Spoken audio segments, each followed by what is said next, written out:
ST bus परिसरामध्ये जे पाण्याची बॉटल आहे 20 रुपयाला विकल्या जाते, बळजबरीने ती मुळात 15 रुपयालाच विकायला पाहिजे या शीर्षकाखाली व्हिडिओ बनवला होता आणि प्रसारित सुद्धा केला होता।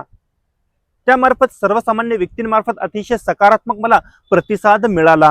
काही अशा कमेंट होत्या की पुसद शहरातील इतरही दुकानांवर जे कोल्ड्रिंक आहे त्याची जी वाढीव किंमत आमच्याकडून घेतल्या जात आहे त्यावरही आवाज उचला। परंतु मला कुठेतरी दुःख वाटते की आजही जे व्यक्ती आहे ते परावलंबी राहिलेले आहे, स्वावलंबी झालेले नाही। प्रत्येक वेळेस प्रत्येक ठिकाणी ऋषिकेश पोहोचू शकत नाही, ऋषिकेशचा आवाज पोहोचेल, परंतु सर्वसामान्यांची सुद्धा ऋषिकेशला साथ हवी आहे। जोपर्यंत तुम्ही ठणकावून समोर येणार नाही तोपर्यंत ऋषिकेश सुद्धा त्याचे जे पातळी दायरा आहे ते वाढवू शकणार नाही।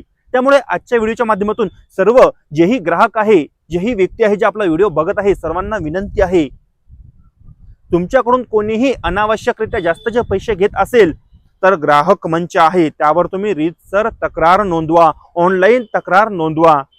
संबंधित जे दुकानदार आहेत त्यांच्यावर नक्कीच कडक कायदेशीर कारवाई होईल। त्याकरिताही आपण कशा प्रकारे तक्रार नोंदवता येते, त्या प्रकारची प्रोसिजर काय, त्यासाठी सुद्धा आपण एक व्हिडिओ घेऊन येऊ, जेणेकरून जे पुसदकर आहे, जे ग्राहक आहे, जे सर्वसामान्य व्यक्ती आहेत त्यांनाही आणखीही सुखकर सोयीस्कर आपली तक्रार नोंदवता येईल आणि दाद मिळवता येईल। मोठ्या प्रमाणावर व्हिडिओ शेअर कराल हीच अपेक्षा। बघत राहा द टाइम्स ऑफ पुसद। धन्यवाद।